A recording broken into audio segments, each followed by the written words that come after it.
programa. Ya a esta hora tenemos entrevistas, tenemos actualidad, es lo habitual, pero nuestra invitada de esta tarde es particular, es ministra, es la ministra secretaria general de Gobierno, Paula Narváez, que está aquí en los estudios de Cooperativa. ¿Cómo está, ministra? Muy buenas tardes. Muy buenas tardes, muy bien, muchas gracias por la invitación. Muchísimas gracias por haber venido aquí a La Historia es Nuestra.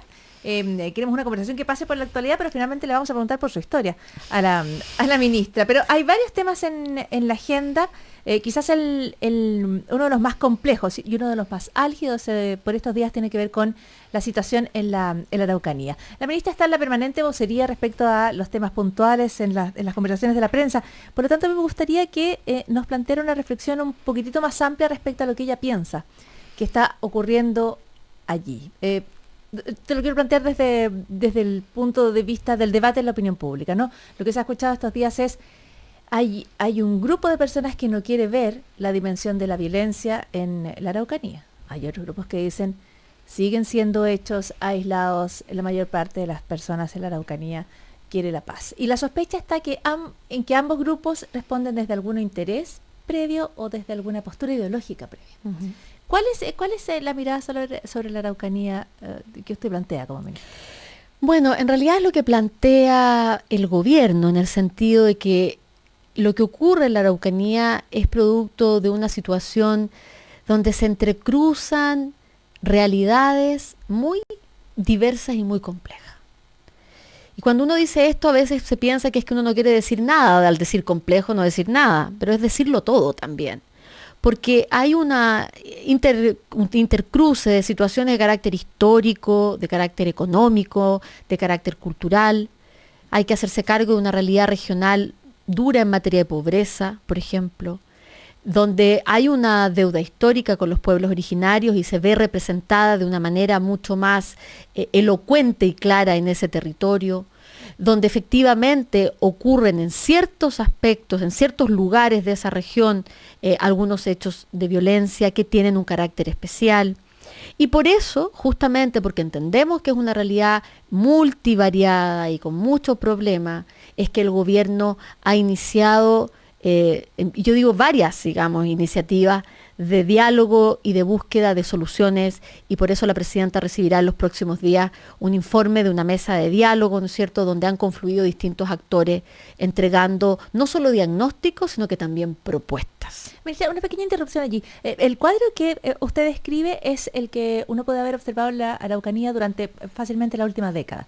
Pero llegamos en este momento a una especie de punto de inflexión, una especie de punto de quiebra. Están coincidiendo ciertos elementos como para que la situación en la Araucanía deje de ser esta situación compleja, multifactorial, que ha sido durante muchísimo tiempo y ha llegado a un punto en el que es necesario tomar decisiones.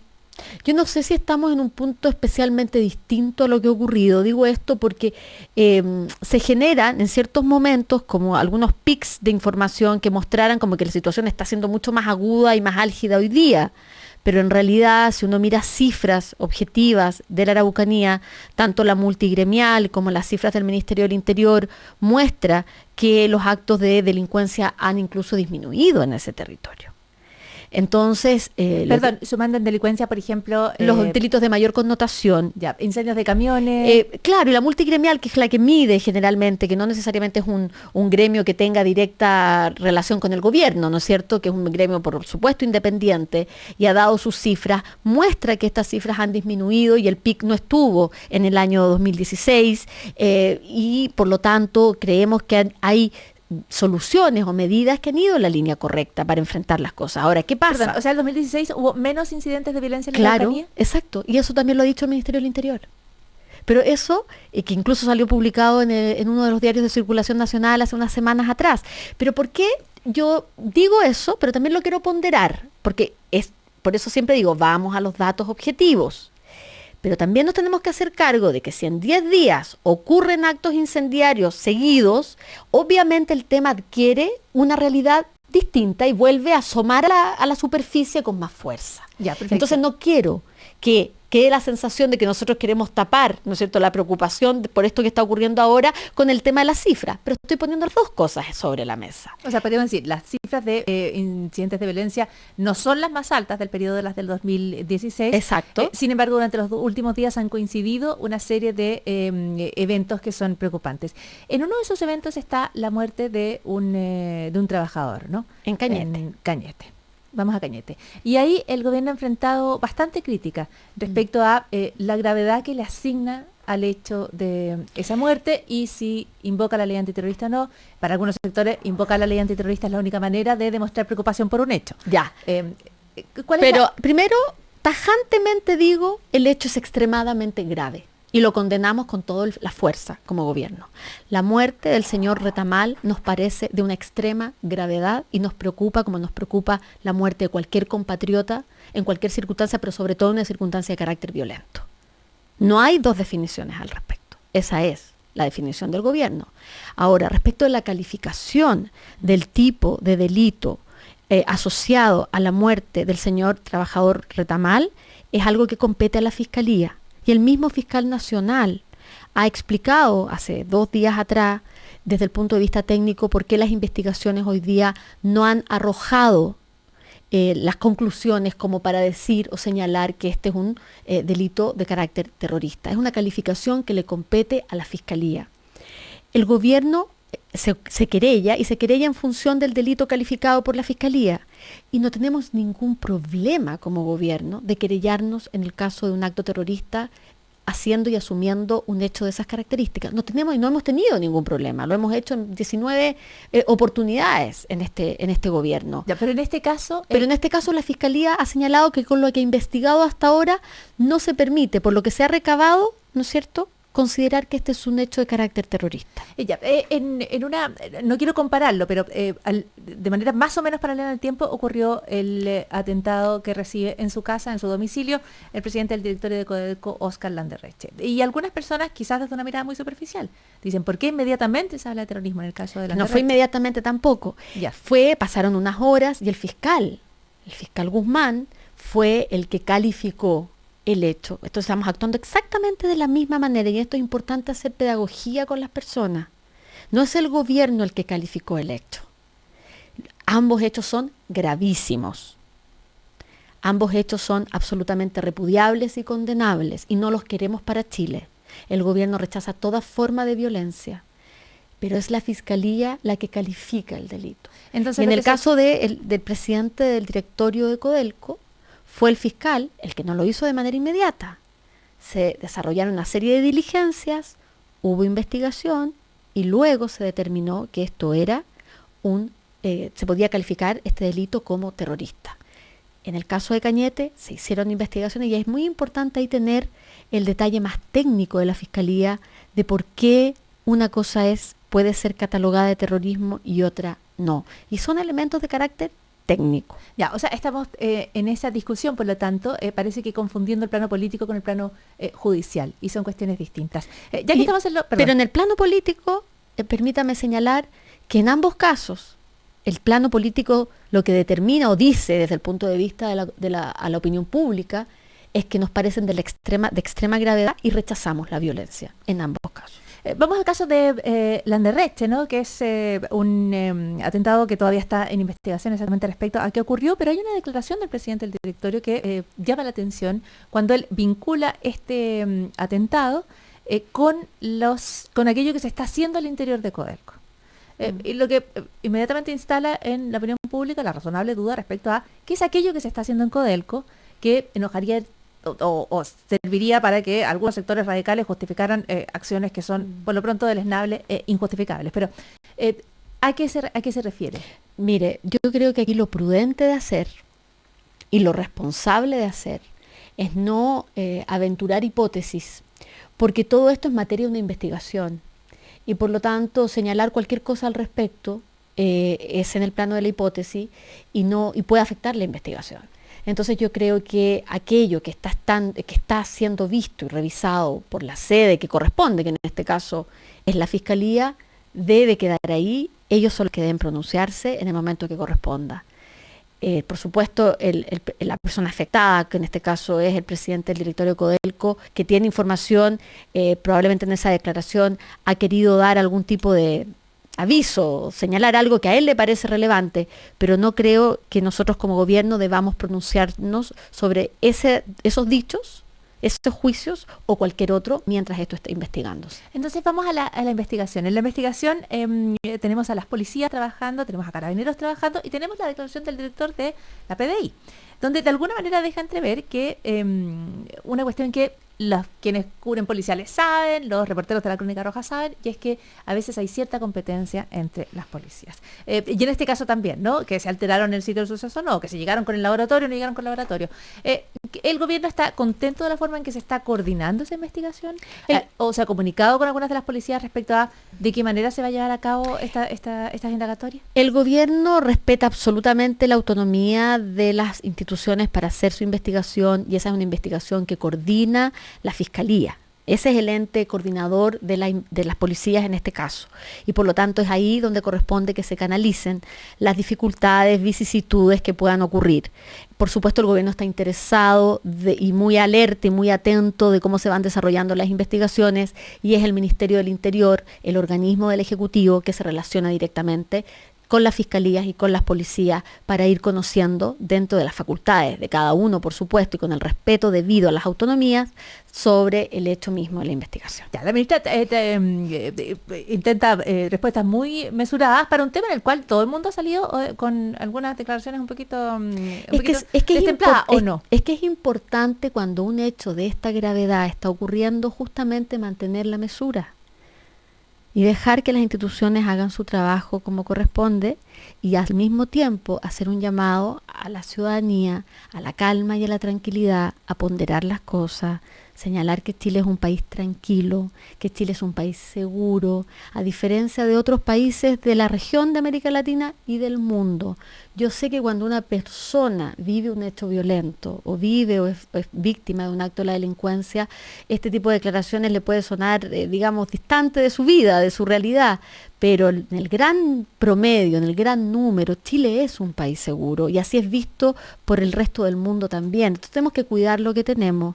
Eso no significa que cuando ocurre un hecho de esta envergadura no tengamos que tener todo el rigor, toda la acuciosidad para poder perseguir el delito y, por supuesto, sancionarlo. Y nosotros esperamos que nuestras instituciones, nuestras policías profesionales, lleven adelante esa investigación con un buen resultado y las personas culpables paguen ante la justicia. O sea, de alguna manera está llamando a la mesura en los dichos. Siempre llamo a la mesura en los dichos. Lo cual para una ministra vocera creo que es muy importante. Es todo un tema. Vamos a los otros temas. Mire, no hay mesura otro tema que no genera mesura, sino que genera no pasiones, diría yo, pero respuestas que son emocionales, que surgen desde lo profundo de las creencias de las personas, y que tiene que ver con la discusión respecto a despenalizar el aborto en 3 causales. Y aquí hay nuevamente esta idea desde una parte de la ciudadanía que quisiera ver despenalizado el aborto respecto a que esto se está chuteando, que esto se está pateando y que esto no van a dar los tiempos simplemente para que esté aprobado durante el gobierno de la presidenta Bachelet, entre otras cosas porque hay una negociación política que se tiene que realizar en términos de votos en momentos que son muy complicados, porque al mismo tiempo el conglomerado tiene que conseguir un abanderado presidencial y un programa común, digamos. Claro. ¿Cómo se todo ve? eso al mismo tiempo. Y todo eso al mismo tiempo. Sí, pero pueden ser vistos como temas, por cierto, muy separados. Primero, valorar el hecho de que este ha sido un tema ampliamente debatido en el Parlamento, o sea, todo el trámite que ocurrió primero en la Cámara, ¿no es cierto? O sea, todo lo que ha ocurrido ya es muy importante. Y bueno, y decir que hoy día en el Senado esto ya lleva, ¿no es cierto?, 2 trámites, uno importante en la Comisión de Salud, que ya está, digamos, superado desde ese punto de vista, pasó a la Comisión de Constitución. El día lunes, ¿no es cierto?, tuvimos la posibilidad de estar ahí en la comisión junto a la ministra de la Mujer y Equidad de Género, y también se logró entonces aprobar para que pase a la sala esta semana y pueda ser discutida la idea de legislar en el Senado. Entonces, yo creo que hay un avance. Entonces, es la gran mayoría de la población, ¿no? Eso es importante señalar. En el caso de la interrupción del embarazo en 3 causales, según los estudios de opinión, es el 75% de la población según esos estudios, ¿no es cierto?, que está a favor de la despenalización de la interrupción del embarazo en estas 3 situaciones. Tiene un amplio apoyo de parte de la ciudadanía. Y por lo tanto entendemos que para las personas sobre todo para las mujeres, sea muy relevante que vayamos avanzando. Nosotros estamos confiados como gobierno en que los tiempos nos van a dar y que vamos a lograr que esto sea ley dentro del gobierno de la presidenta Bachelet, el Ministerio de la Mujer, el Ministerio de Salud, el Ministerio de Justicia, el Ministerio de Secretaría General de Gobierno de SECPRES, que me perdone el ministro Izaguirre, SECPRES tiene un rol muy importante en esto, por supuesto, están llevando adelante un trabajo muy dedicado con los parlamentarios para justamente convertir esto en ley. Ahora, ¿es este el tipo de temas que más dificulta la convivencia política al interior del conglomerado de gobierno? Fíjese que no tanto, yo creo que eso se ha construido bastante mitología al respecto. Esta idea de que no son los temas valóricos los que separan a la democracia yo creo cristiana yo creo que nuestra ciudadanía y nuestro país, y por lo tanto también las fuerzas políticas que lo representan, están mucho más maduras el día de hoy para conversar sobre estos temas, entendiendo los factores que hay detrás, factores sociales, pero también factores de carácter, digamos, de salud, factores de carácter cultural, y las discusiones y las audiencias que se dan, en el caso de la nueva mayoría, han sido sobre la base del respeto y el entendimiento, entendiendo que hay sensibilidades distintas, pero mucho más cercano de lo que se tiende a mostrar hacia afuera. Ya, pero independiente de esas sensibilidades, ¿es una determinación de la presidenta aprobar la despenalización del aborto antes de que termine? Ella lo ha manifestado claramente desde, no solo ahora, sino que desde su campaña, lo hizo concreto y real en su gobierno, y ella siempre ha dicho y señalado que esta es una prioridad que es importante. Así está también en nuestra agenda legislativa, planteado como una prioridad, y por lo tanto esperamos que sea ley. Para eso, entre otras cosas, necesitan que los parlamentarios vayan a trabajar, cuestión que ha estado en las noticias porque han debido suspender nuevamente por ausencia de congresistas. ¿Cómo ve el gobierno esa situación? Bueno, el gobierno ve esto como, yo creo que todos los actores políticos, absolutamente todos, de todos los sectores, de todos los poderes del Estado, todas aquellas personas que ejercen alguna autoridad política, hoy más que nunca, todos debemos predicar con el ejemplo. Y desde el punto de vista, porque estamos sometidos a un escrutinio absolutamente legítimo de parte de la ciudadanía. La ciudadanía quiere ver a sus autoridades representándolos, ¿no es cierto?, teniendo un comportamiento que les permita de alguna manera confiar. Yo creo que es lo más importante. Estamos todos recuperando confianza acá, reconstruyendo una relación de credibilidad, y entonces tenemos que cuidar todos los detalles, pero por supuesto respeto absolutamente la autonomía del Poder Legislativo y de los mecanismos de control que ellos mismos tienen y que deben aplicar de acuerdo a sus normativas. Sin perjuicio de ello, esto lo agrego yo, podrían ir a trabajar, por ejemplo. Un minuto para cerrar la entrevista, ministra. ¿Cuál es su historia? Este programa se llama La Historia es Nuestra, y a nuestros invitados a partir de este año le estamos preguntando cuál es su historia. Mi historia es la de una mujer de regiones. No soy de Santiago. Yo creo que eso a mí me determina mucho, y así lo siento y lo vivo. Y que por lo tanto he vivido mirando un poco desde la periferia, ¿no? Desde los bordes. Pero que eso me entrega una mirada desde lo otro. Y eso siento que es mi historia. La mirada desde lo otro. Desde el otro de ser mujer, que ya te entrega un otro, en un orden bastante patriarcal y machista que es en el que vivimos. Desde el territorio regional, además desde el sur. Yo soy de la región de los lagos, así que soy del sur-sur, y de una mujer que en realidad cree que todas las personas, absolutamente todas las personas, independientemente de su origen social, económico, cultural, tienen derecho a poder desarrollar sus talentos, sus posibilidades con libertad y con respeto a los demás. Muchísimas gracias, ministra Paula Narváez. Gracias a usted. Muy buenas tardes. Y con esto cerramos. En esta nota cerramos La Historia es Nuestra.